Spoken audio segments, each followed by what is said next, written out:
L'anima tende spesso a reincarnarsi nella stessa famiglia nel corso dei secoli e dei millenni. Oggi vi parlerò della mia stirpe, la stirpe dei Parisi. I Galli Parisi erano un'antica tribù celtica della Gallia che si era stabilita sulle rive della Senna attorno alla metà del III secolo a.C. La loro principale città era Lutetia. Il nome etnico Parisi è una forma latinizzata del gallico Parisioi, singolare Parrisios. Si trattava di un popolo a livello tribale molto combattivo e coraggioso, ma anche con alcune capacità manuali. Infatti, già prima del periodo romano, i Parisi avevano una propria moneta d'oro. Secondo i commentari del De Bello Gallico, quando i Romani sotto Cesare entrarono in questo territorio, i Parisi iniziarono a bruciare le proprie città perché erano disposti a rinunciare a questi possedimenti piuttosto che farli prendere ai Romani. Ma dopo 6 anni di duri combattimenti, Gaio Giulio Cesare, nel 53 a.C., convocò un'assemblea di tutti i popoli gallici a Lutetia per stabilire la pace. Ma poiché alcuni popoli non aderirono, inviò contro di loro le sue legioni, e al termine della riunione Cesare poté annunciare che la Gallia centrale era pacificata, ovvero sottomessa a Roma. Tra i popoli sottomessi vi erano i Parisi. Nella guerra contro i Romani condotta da Vercingetorix, i Parisi difendono strenuamente la loro città Lutetia contro le truppe di Tito Labiano, legatus di Giulio Cesare. Fino alla morte del capo Camulogeo, loro principale condottiero Bren, ucciso in battaglia. Conquistata e pacificata la Gallia, Lutetia diventa una città romana nelle aspirazioni e nello stato civile. Il sito è in posizione favorevole per i commerci e i traffici fluviali e le popolazioni locali sono avvantaggiate dall'espansione economica portata dai Romani. A 50 anni di distanza da questi eventi risale il pilastro dei Nauti, eretto in onore di Giove, che recita così: sotto Tiberio Cesare Augusto, a Giove ottimo e grandissimo, i Nauti del territorio dei Parisi, a spese del loro tesoro comune, hanno eretto questo monumento. Lo storico Henri Lavigne scrisse che il pilastro parigino si presenta come la testa di una serie di monumenti che, in Gallia, divengono in successione le colonne di Giove, erette da uno zoccolo rappresentato 4 divinità.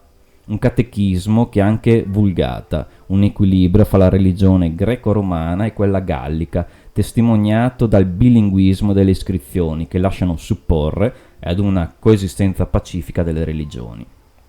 Secondo la storica Anne Lombard Jordan, con la costruzione del pilastro i Nauti intendevano indicare ai popoli della Gallia conquistata la via della cooperazione con i Romani, che ora era ragionevole seguire. Con la dedica della colonna a Giove, essi dimostrarono di accettare la religione dei Romani, pur affermando la loro fedeltà ai culti indigeni con la menzione degli dei gallici. La costruzione del pilastro è contemporanea non casualmente al divieto delle assemblee dei druidi. La tradizione vuole che nel 250 la città venga cristianizzata dal vescovo Dionigi, che qualche secolo dopo sarà eletto a patrono della città, Saint Denis. Nonostante tutto, i Galli continueranno a praticare le loro usanze pagane. I Parisi sono annessi alla Lyonesse, un possedimento romano che raggruppa l'attuale Borgogna, Champagne, Bretagna e il fianco settentrionale della Loira. I Romani costruirono numerosi acquedotti per garantire la qualità dell'acqua e costruirono le prime strade. A partire dalla seconda metà del III secolo, all'epoca delle invasioni della Gallia da parte dei popoli barbari, i principali edifici cittadini furono circondati da mura e per la costruzione delle sue fondamenta furono utilizzati grossi blocchi di pietra provenienti dagli edifici dell'antica città, principalmente dall'anfiteatro romano. Un tempo parte dell'impero romano, il Parisi Oppidium divenne in seguito il sito di Lutetia ed infine l'odierna città di Parigi.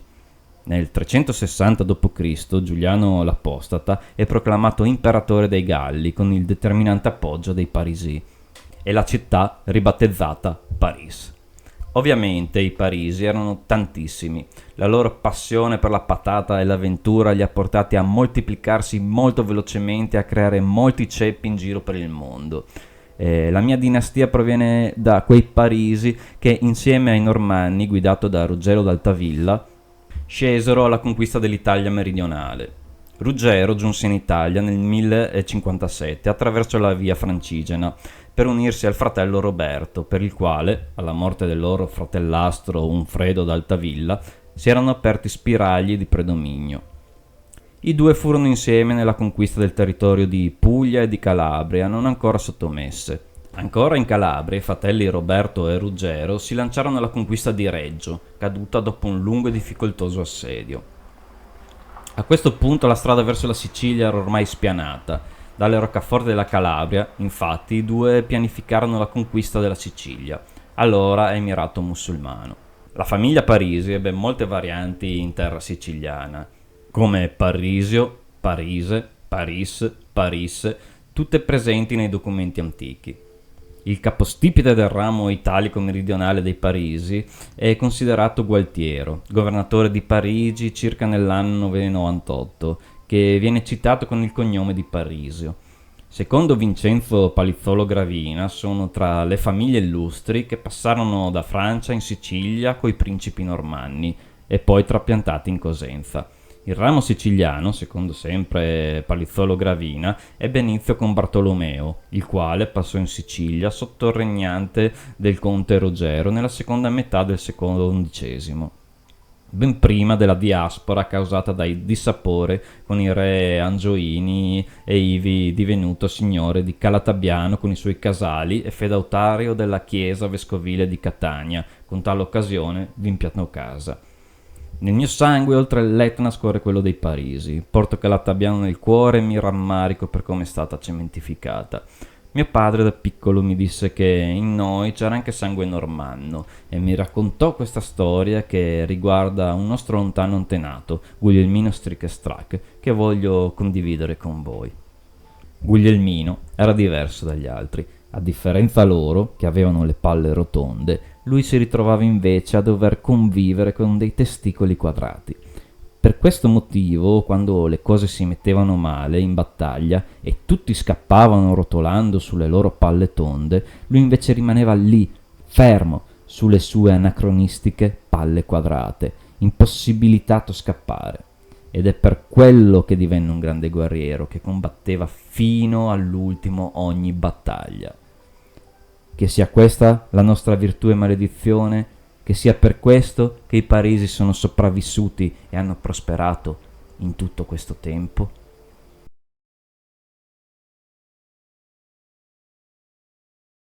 Il mio spirito tribale e combattivo mi ha portato sulla via del guerriero.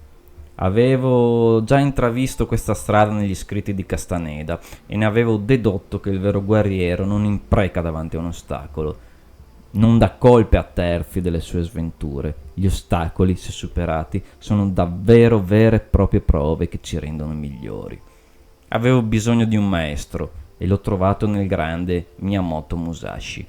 Egli mi insegnò i precetti del Bushido e il suo Heiho, l'importanza di essere un Ronin, un guerriero senza padrone. Egli mi insegnò il Jiu-Jitsu morbido e l'importanza dell'autoperfezionamento, l'importanza di una mente efficiente, di uno spirito indomabile e una volontà di ferro. Seguendo i suoi precetti ho dedicato varie parti della mia vita a seguire varie vie senza concentrarmi su una sola.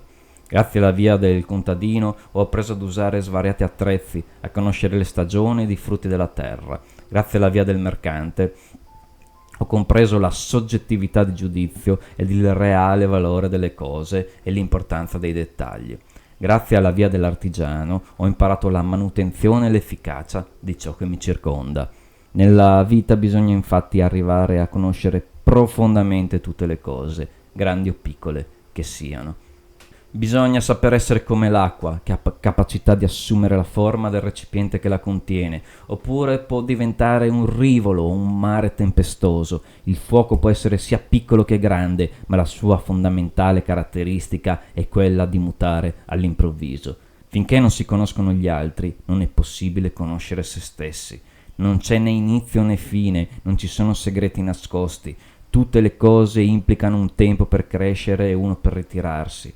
Finché uno non conosce la vera via, è convinto di essere nel giusto, poiché crede negli insegnamenti religiosi o di altri, ma quando assume il punto di vista della vera via e vede la realtà nel mondo della giusta prospettiva, allora si accorge di quanto le sue vedute siano lontane dalla verità a causa dei pregiudizi che possedeva. Non loderò e ringrazierò mai abbastanza Miyamoto Musashi per i suoi tanti e grandissimi insegnamenti. Il guerriero trova le risposte nel silenzio del suo cuore, non nella moltitudine delle ciarle della mente, così egli agisce scientemente nel campo morfogenetico dell'universo. Il guerriero, senza padrone, il Ronin, è un'onda nel mare della vita, ed è grazie a lui che il Bushido si è ampliato ed evoluto. Non serve nulla avere una spada affilata, né conoscere un'elaborata tecnica nell'usarla, se come base non vi è una solida base interiore. Ed è da tutto questo lavoro, fatto sull'uomo nella sua concretezza ed essenza, che deriva il concetto di centro, Hara, e il concetto di energia intrinseca, Ki. La stessa idea di energia intrinseca viene chiamata in Cina qui ed in India prana. L'idea di un centro incomincia con l'osservazione della realtà caotica dell'uomo, della sua confusione e delle sue sofferenze. Queste vengono attribuite alla sua ignoranza, che lo rende facile preda delle sue ombre che, infine, lo indurranno a volgersi contro se stesso, contro il suo simile del suo mondo, nel tentativo di contrastare gli effetti della pericolosa servitrice dipendenza dell'uomo alla multipla disorientante varietà di fenomeni esistenziali. I saggi dell'Asia avevano cercato di percepire la sostanza o centro essenziale dell'esistenza, quel centro dove la molteplicità diventa unità, ove il caos diviene ordine, la morte e l'immobilità diviene vita o moto, la cecità dolorosa diviene chiarezza serena e l'intellegibile diviene intellegibile. Questo centro si può trovare in ogni cosa, nel cosmo, nella natura, in tutte le forme di vita, nell'uomo e nelle sue creazioni. La via del guerriero, nelle sue discipline più antiche, rappresenta un percorso di avanzamento morale destinato alla formazione di una personalità matura, equilibrata ed integra, un uomo in pace con se stesso e in armonia col suo ambiente, tanto sociale quanto naturale, e tale trasformazione avviene sempre dal di dentro. Insomma, la via del guerriero è un percorso alchemico di sublimazione per ritualizzare le nostre forze distruttive e sopravvivere come specie intelligente e civile.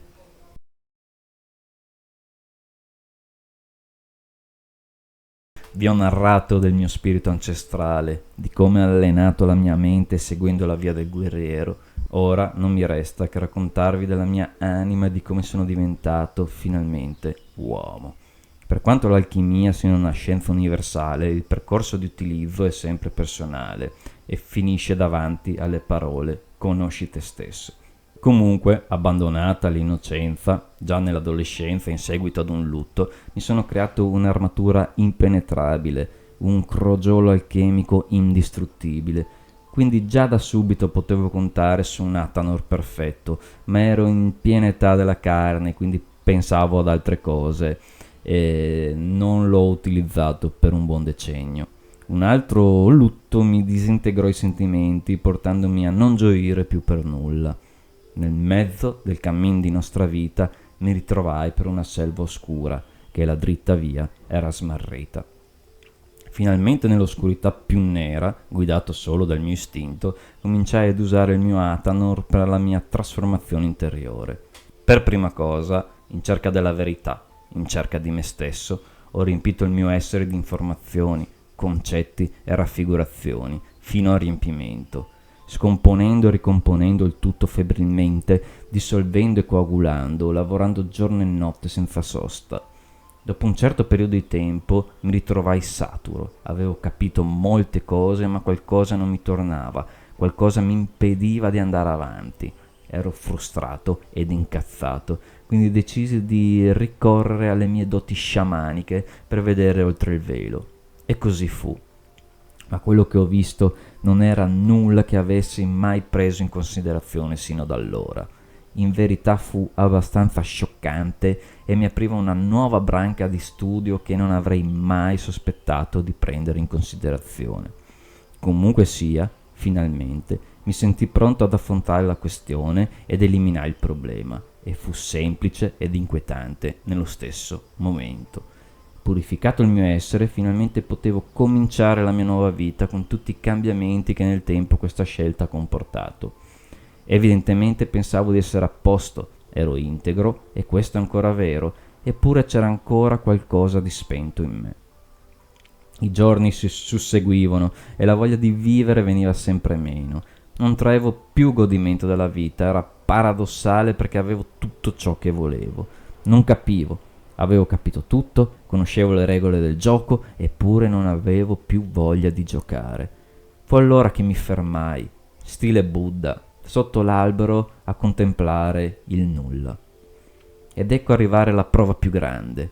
Fuoco e fiamme, ragazzi, altro che MK Ultra, robe davvero brutte. Un'esperienza che non posso narrare, ma posso dirvi che non mi sono fatto fregare. E prima di chiudere la faccenda sono riuscito a riaccendere quella parte di me che mancava all'appello. Che bello tornare a gioire per le piccole cose, riacquistare il sentimento, tornare umano. Finalmente mi è venuta voglia di giocare ancora.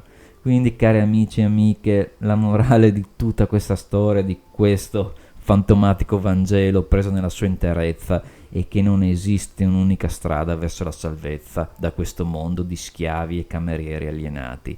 La natura cela numerosi segreti, ma paradossalmente non si tratta di segreti reali, poiché essi possono essere svelati a chiunque sia disponibile ad aprire il proprio cuore e a guardarsi finalmente dentro.